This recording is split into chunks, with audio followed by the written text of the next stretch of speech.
अस्सलाम वालेकुम and welcome back to my channel. हाय गर्मी होए गर्मी, सच में मेरे सारे हेल्पर्स जो है ना वो बेचारे अब दिन रात यही बात करते हैं, बाजी बहुत गर्मी है, बहुत गर्मी है, बहुत गर्मी है। अब मैंने सोचा है कि हम काम बांट लेते हैं। कुछ काम मैं किचन का कर लिया करूं, कुछ काम मेरे हेल्पर्स कर लें, घर की भी डस्टिंग मैं खुद करूंगी ताकि मैं थोड़ी सी एक्टिव भी रहूं, और कुछ काम जो है ना वो मेरे बाकी हेल्पर्स कर लिया करेंगे। इस तरह से ना काम मिलजुल के हो जाएगा, वरना आपको पता है इतनी सख्त गर्मी में सबके बीमार होने का बहुत डर होता है। आपको पता है कि गर्मी में हद से ज़्यादा काम और हद से ज़्यादा स्वेटिंग जो है ना वो बहुत नुकसानदेह होती है। तो कोशिश किया करें कि मिलजुल के काम ख़त्म हो जाए, और एक तो काम जल्दी भी हो जाता है, अच्छा भी हो जाता है, और दूसरा ये कि आपके हेल्पर थकते भी नहीं हैं। जिस तरह से आप काम करने के बाद थक जाते हैं ना, तो हेल्पर्स भी इसी तरह थकते हैं। आप वैसे उन्हें कहोगे करते रहो तो वो तो बेचारे करते ही रहेंगे, लेकिन उसके बाद उनकी थकावट का कोई हिसाब नहीं होता। तो कोशिश किया करें कि हेल्पर्स को भी ना थोड़ा सा रिलैक्स करें, कोई काम खुद भी कर लें, कुछ नहीं हो जाता। तो मैं तो कोशिश करती हूँ कि अगर अल्लाह पाक ने मुझे हेल्पर्स दिए ना, तो मैं उनको बड़े सुकून के साथ रखूँ। ज़ाहिर सी बात है वो हमारे सुकून का ख्याल कर रहे होते हैं, हमारे आराम का ख्याल कर रहे होते हैं, तो अभी हमारा भी फ़र्ज़ बनता है कि जी हम लोग भी उनका ख्याल करें। बस थोड़े से बर्तन थे, बिल्कुल थोड़े से बर्तन आप देख सकते हैं, तो मैंने सोचा मैं बर्तन खुद धोती हूँ। उसके बाद जो है ना अंदर का काम आज काफ़ी होने वाला है। घर की कुछ चीज़ें हैं ना जो काफ़ी अरसे से मैंने ना छेड़ी हैं, ना मैं उनको देख सकी हूँ, तो आज मेरा बहुत सारी ना चीज़ें डी क्लटर करने का भी ना प्रोग्राम है। तो इंशाल्लाह आगे नेक्स्ट व्लॉग में आपको बहुत इंटरेस्टिंग और बड़ी ही अच्छी अच्छी टिप्स भी मिलने वाली हैं। तो व्लॉग के साथ इसी तरह जुड़े रहिएगा, चैनल को लाइक एंड शेयर करें, और सबसे इम्पॉर्टेंट कि आपने चैनल को सब्सक्राइब नहीं किया तो अभी तक सब्सक्राइब उसको कर दें, और फिर ये कि बेल आइकन भी ऑन कर दें ताकि आपको मेरी ना वीडियो का नोटिफिकेशन सबसे पहले पहुंच जाए और आप मेरी वीडियो को देख सकें, और अच्छी अच्छी टिप्स और अच्छे अच्छे जो रेसिपीज़ है ना, या अच्छे अच्छे घर के काम किस तरह से आपने मैनेज करने हैं। इन कामों में home cleaning, home decor, home maintenance, उसके अलावा आप अपने घर को किस तरह खुशबूदार और अच्छा और प्यारा रख सकते हैं। बहुत सी ऐसी टिप्स हैं, बहुत सी ऐसी चीज़ें जो मैं ब्लॉग्स में शेयर करती हूँ, लेकिन आप लोग अगर उसे फॉलो करें ना तो सच में आपका घर जो है ना वो देखने के काबिल हो जाएगा, और कोई भी आएगा ना तो आपकी तारीफ़ करेगा ही करेगा। तो बस ये आपसे बातें करते करते मेरे बर्तन जो है ना वो तकरीबन धुल चुके हैं। अच्छा, जब मैं बर्तन धोती हूँ ना तो मेरी एक रूटीन है कि आप लोग भी ये रूटीन ज़रूर अपनाया करें कि बर्तन धोने के साथ ही ना आपने ना सिंक को भी धो लेना है। उससे ये हो जाता है कि जो ताज़े ताज़े बर्तन धुले होते हैं ना, तो वो फ़ौरी अगर सिंक को धो लिया जाए ना तो सिंक में से स्मेल नहीं आती, और सिंक बहुत साफ़ सुथरा और स्मेल फ्री रहता है। नहीं तो आपको पता है चिकनाई वाले बर्तन या जैसे भी गंदे बर्तन होना तो वो स्मेल छोड़ जाते हैं। तो कोशिश करें कि साथ ही ना अच्छी तरह से ना अपने सिंक को धो लें, और ये खुद ही ड्राई हो जाता है। गर्मी इतनी है, हर चीज़ खुद ही ड्राई हो जाती है। तो बस ये बर्तन धो के अब मैं सिंक को धो के अब मैं अंदर जाऊँगी। मेरे अंदर आज बहुत से काम हैं।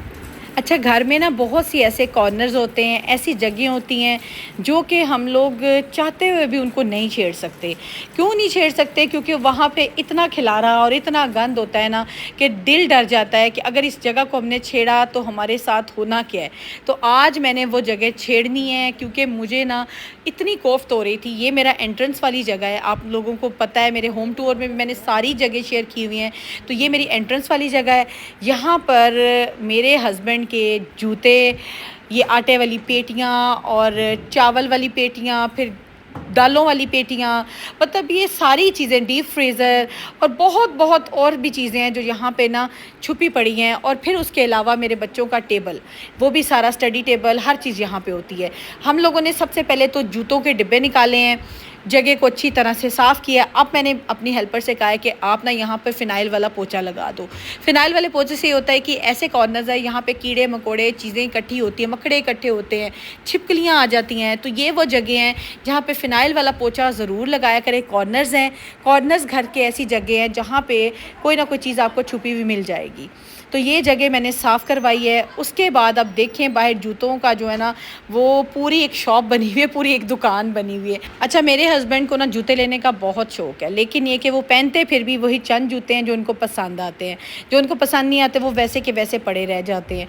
अब मैंने सोचा है कि जूते निकालती हूँ। मेरे काफ़ी हेल्पर्स हैं, मेल हेल्पर आपको पता है मेरे घर में हैं, ये उनके काम आ जाएंगे। बिल्कुल न्यू जूते हैं, फ्रेश जूते हैं, एक एक दफ़ा पहने उन्होंने, उसके बाद उनको शायद पसंद नहीं आए या क्या चक्कर बना है, उन्होंने कहा ये मैंने नहीं पहनने। और वो इतना ढेर जूतों का पड़ा हुआ है ना कि मैंने पूरा गट्टू भरवाया। आप खुद सोचें, अंदाज़ा करें। जो जूते फिर उनके यूज़ वाले हैं वो मैंने रैक में कर दिए हैं, स्टैंड मैंने लगाया है उसमें सारे किए हैं। कुछ जो हैं वो डिब्बों में डाले हैं कि जो उन्होंने अभी जैसे फॉर्मली आपको पता है ऑफिस वर्क में जो होते हैं जूते वो वाले उनके मैंने बॉक्सेस में डाल दिए हैं। अब ये देखें ये वाली सारा जो है ना पेटियाँ, इनको पहले मैंने साफ़ करना है। वैक्यूम क्लीनर भी यहीं पड़ा हुआ था और मुझे नहीं आइडिया था कि यहीं पड़ा हुआ है और गंद मचा पड़ा है उसके ऊपर भी। इनकी सबकी डस्टिंग करवाती हूँ। और अब ये देखिएगा यूपीएस की मेंटेनेंस भी बहुत ज़रूरी है। आपने क्या करना है, गर्मियों में यूपीएस का पानी चेक करते रहिएगा। 15 दिन के बाद 20 दिन के बाद ज़रूर पानी चेक करें। मैंने इसका पानी रिफ़िल करवाया है। आपको पता है आजकल यूपीएस का बहुत इस्तेमाल है, लाइट जाती है और यूपीएस इस्तेमाल तभी अच्छा वो वर्किंग करता है जब उसमें पानी जो है ना आप चेक करते रहें। कोई नहीं इतना बड़ा मसला, बस ये ऊपर से जो वाइट नोज़ल है ना इनको उतारिएगा और पानी फिल हो जाता है। तो जो यूपीएस भी हो गया है क्लीन, जगह भी हो गई है सारी साफ़। ये टेबल भी मैंने बच्चों से कह के ना सारा इसको ना डीक्लटर कराया क्योंकि इसके ऊपर बहुत ऐसी किताबें चीज़ें थी ना जो कि देने वाली थी, वो भी मैंने अपने हेल्पर को दिए कि आप ये रद्दी में दे दो। आपको पता है बच्चों का नया सेशन स्टार्ट होने हुआ है तो किताबें चीज़ें बहुत एक्स्ट्रा पेपर जो है ना वो निकल आए हैं।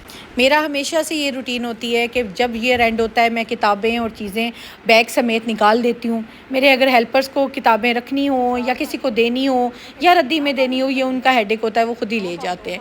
तो ये इस तरह से ना घर डीक्लटर हो जाता है, साफ़ सुथरा हो जाता है। अब मेरी बेटी की जो यूज़ वाली चीज़ें हैं वो नीचे उसने रखी हैं। ये देखिएगा उसकी कुछ बुक्स हैं, कुछ उसके एक्स्ट्रा पेपर्स हैं जो अभी उसको 10th में चाहिए, वो मैंने निकाले हैं और टेबल को अच्छी तरह से साफ़ कर दिया है। ये जगह आपको पता है कि ऐसी जगह हैं जो रूटीन में साफ़ नहीं होती, तो ये या तो मंथ एंड पे होती थी या फिर 2-3 मंथ्स के बाद होती थी। और अच्छा मेरी देखें अकल के मैं ना काफ़ी अरसे से इस जगह को साफ़ ही नहीं कर सकी और मेरा ना ऐसे एक दफ़ा ध्यान पड़ा और मेरा ना दिमाग गोल हो गया कि या अल्लाह मैं इसको कैसे साफ़ करूँगी, इतना गंद इकट्ठा हो गया है। आज हम 3-4 लोग लगे हैं, एक मेरे 2 हेल्पर लगे हैं, साथ मेरी बच्ची हेल्पर लगी है, मैं खुद लगी हूँ और हमारी ये जगह साफ़ सुथरी हो रही है। अब देख सकते हैं कि घर की कुछ ऐसे जगह होते हैं, स्टोर्स ही ले लें कि जिनमें हम लोग गंद इकट्ठा करते जाते चीज़ें स्टोर करते जाते हैं और फिर जब बाद में देखते हैं तो बस बंदा हिल जाता है। और ख़ासकर इस गर्मी में इतना काम करना बहुत मुश्किल हो जाता है। आपको पता है मैं घर को कुछ ना कुछ कर ही रही होती हूँ, फिर भी मुझे लगता है कि घर में ना चीज़ें बेतरतीब हुई हुई हैं, चीज़ों की कोई तरतीब नहीं है। आपको पता है बहुत से लोग होंगे, बहुत से जो मेरे चैनल को देख रहे होंगे कि उन्हें सफाई बहुत पसंद है और सफाई करती भी हैं, लेकिन ये कि जिस औरत को सफाई का बहुत ज़्यादा होता है ना उसको लगता है कि हर जगह गंदी है, साफ़ सुथरी नहीं है। तो ये वाली देखिएगा चीज़ें। अब मैं इसके बाद क्या करना है, अब मेरी बेटी का बैग भी उसने ऑर्गेनाइज़ कर लिया है क्योंकि उसे कुछ चीज़ें चाहिए थी, कुछ उसने निकालनी थी। तो मैंने उसे कहा बेटा आप भी थोड़ी देर मेरे साथ आओ ताकि मुझे पता हो कि आपने कौन सी बुक्स रखनी है और कौन सी बुक्स जो है ना वो आपने आउट करनी है ताकि वो मैं अपने हेल्पर को दूँ, वो एक ही दफ़ा सारी रद्दी जो है ना दे आए ना। तो ये बस इस तरह के काम थे छोटे छोटे।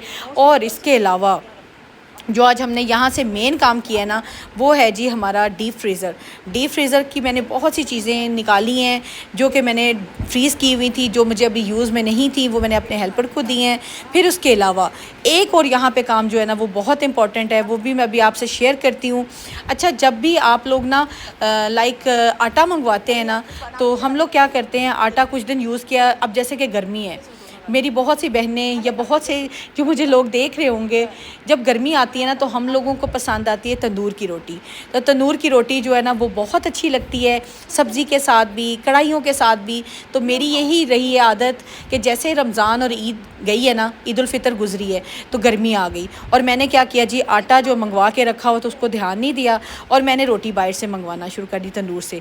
लेकिन शुक्र है जब मैंने आज पेटी खोली है ना तो आटा जो है ना शुक्र है अल्हम्दुलिल्लाह वो ठीक है। मैंने पहले चेक किया है अच्छी तरह से छाननी से कि अच्छी तरह से कि कोई कीड़ा तो नहीं है, कोई कुछ इस तरह से मसला ना हो। अब मैंने क्या करना है, अगर आपका आटा बच जाए या इस तरह से पड़ा हुआ है, आपने क्या करना है, धूप लगवा लेनी है। अब मैंने अपने हेल्पर को कहा है कि इसको निकाल के धूप में रखते हैं ताकि इसको एक दिन की धूप अच्छी लग जाए। अगर धूप लगी हुई ना हो ना आटे को तो वो आपका फिर आगे 15-20 दिन महीना आराम से चल जाएगा। धूप आटे को, चावलों को, बेसन को अगर आपके पास स्टोर किया हुआ है, इन चीज़ों को ज़रूर धूप लगवा लिया करें। तो बस ये कि ये भी मेरे से जो कह लेना लापरवाही हो गई थी, शुक्र है अल्लाह पाक का कि मेरा जो आटा है ना वो बच गया है और ख़राब नहीं हुआ और उसमें ना कीड़ा लगा है। और अब इसको मैंने धूप में रखवाया, अब ये सारा दिन धूप में पड़ा रहेगा और इसको फिर मैं अंदर रख लूँगी। ये थोड़ी सी टिप्स हैं जो आपको देनी है। आपने एक तो यूपीएस को देखते रहना है, क्योंकि गर्मी है, यूपीएस में पानी ज़रूर फिल कर लिया करें। फिर उसके बाद आपने चावल, आटा, बेसन, इस तरह की चीज़ें जो आपने स्टोर की हुई ना, गर्मी में इनमें कीड़ा बहुत जल्दी लगता है, इनको भी आपने हवा लगवानी है, धूप भी लगवानी है। फिर उसके बाद आपके बच्चों का सेशन तो ऑफ हो गया होगा मोस्टली बच्चों का, तो उनकी बुक्स अगर किसी को रिक्वायर्ड नहीं है, किसी को ज़रूरत नहीं है, तो उनको भी निकाल दें। इससे ये होता है कि घर थोड़ा सा डीक्लटर हो जाता है, घर से गंद जो है ना वो निकल जाता है। एक्स्ट्रा चीज़ें रखने से, एक्स्ट्रा चीज़ें स्टोर करने से घर में एक तो जगह ज़ाया होती है, और दूसरी ये हो जाती है कि घर में ना कबाड़ बहुत इकट्ठा हो जाता है। तो इस तरह की चीज़ें ना निकाल दिया करें ताकि आपका घर जो है ना नीट एंड क्लीन फील हो। तो बस ये कि आज मैंने इस तरह के बहुत से काम यहाँ से किए, और आप सोचें ये वो जगह थी एंट्रेंस वाली जहाँ से आपने गुजर के घर के अंदर आना है, और यहाँ पे इतना गंद मचा हुआ था कि मेरा ना एक दफ़ा से ना सर घूम गया कि या अल्लाह इतनी गर्मी में कैसे होगा। अब आप देख सकते हैं कि टेबल भी बच्चों का साफ़ सुथरा हो गया है, इतनी सी बुक्स रह गई हैं, एक टेबल है बेटी का, और डीप फ्रीज़र भी मेरा क्लीन हो गया है। नीचे से भी देखें आप लोग, बिल्कुल साफ़ सुथरी हो गई है जगह। और ये मेरी पेटियाँ जो पड़ी हुई हैं, कुछ एक में बेसन है, एक में चने की दाल है, इनको मैंने अब अंदर रख। आटे को मैं पूरे दिन की ना धूप ज़रूर लगवाऊंगी, क्योंकि आटे को पता है ना अगर धूप ना लगे तो कीड़ा पड़ने का बहुत जल्दी डर होता है, और मौसम ऐसा हो चुका है। तो कोशिश क्या करें कि अगर आप लोगों के पास आटा है घर पड़ा हुआ और यूज़ कम हो रहा है, तो उसको हवा हफ्ते 10 दिन के बाद ज़रूर लगवा लिया करें, धूप लगवा लिया करें। स्पेशली ना रिस्क को ना ज़ाया होने से बचाया करें। आटे को, चीज़ों, खाने वाली चीज़ों को कोशिश करें कि अगर आपके पास पड़ी हैं तो उनको ज़ाया ना होने दिया करें, उनको यूज़ कर लिया करें टाइमली। और अगर यूज़ ना हो रही हो तो किसी को दे दिया करें, ताकि कोई गरीब खा लेगा तो चले, आपको दुआएं भी देगा और रिस्क ज़ाया नहीं होगा। चीज़ों को फेंकना, कूड़े में फेंकना बहुत सख्त गुनाह है, ख़ासकर आटे को, और इस तरह की चीज़ों को बिल्कुल ज़ाया ना होने दिया करें ना। अच्छा, आज मैंने ना काफ़ी ढेर सारे जूते निकाले हैं ना, अपने हेल्पर्स को दिए। सच में मैं कहती हूँ इन लोगों के लिए ये चीज़ें नहीं लेना बहुत मुश्किल हो जाता है, और वो बेचारे तो अपना घर ही, खाना पीना, अपनी बच्चों की पढ़ाई यही मुश्किल से चला रहे होते हैं। तो इतने आज खुश हुए हैं माशाल्लाह से, और इतनी दुआएं दे रहे थे कि मुझे ना बहुत बहुत ज़्यादा मुझे ना तकलीफ़ भी हुई है और खुशी भी हुई है। तकलीफ़ इस बात की हुई है कि देखिए अल्लाह पाक मतलब वो लोग इस्तेमाल शुदा चीज़ पे कितने खुश हो रहे हैं, और हमें अल्लाह पाक नई चीज़ें देते हैं और हम कितनी नाशुक्री कर जाते हैं, और हम लोग उस चीज़ का शुक्र भी अदा नहीं सही तरह से कर रहे होते। तो अल्लाह पाक सबको आसानियाँ दे, सबके घरों में आसानियाँ हो, चाहे वो अमीर हो, चाहे वो गरीब हो, चाहे वो हेल्पर हो, चाहे हम लोग हों। अल्लाह पाक सबको आसानियाँ दे और सबकी ज़रूरतों को खुश उसलूबी से पूरा करे ना। तो बस ये कि आज चीज़ें निकाली हैं, चले मुझे ये था कि उनके इस्तेमाल में आ जाएंगी, ईद आ रही है, कुछ उनके बच्चों के काम आ जाएंगी, कुछ उनके काम आ जाएंगी। तो इस तरह से मेरा घर भी जो है ना एक तरह से नीट हो जाएगा। घर से कुछ चीज़ें निकलेंगी तो नई चीज़ें आएंगी ना। आपको पता है कि जब तक एक्स्ट्रा चीज़ें नहीं निकलती, घर से फालतू चीज़ें नहीं निकलती, तो नई चीज़ों की जगह नहीं बनती। तो ये तो एक ज़िंदगी का एक सिलसिला है। आज के व्लॉग में आपको कौन सी टिप सबसे अच्छी लगी है मुझे कमेंट बॉक्स में ज़रूर बताइएगा, और मेरे चैनल को सपोर्ट भी ज़रूर कीजिएगा। अगर एक भी टिप आपके काम आएगी तो मुझे बहुत खुशी होगी। मिलती हूँ नेक्स्ट व्लॉग में। अपना ख्याल रखिएगा और मुझे ढेर सारी दुआओं में याद रखिएगा। अल्लाह हाफ़िज़।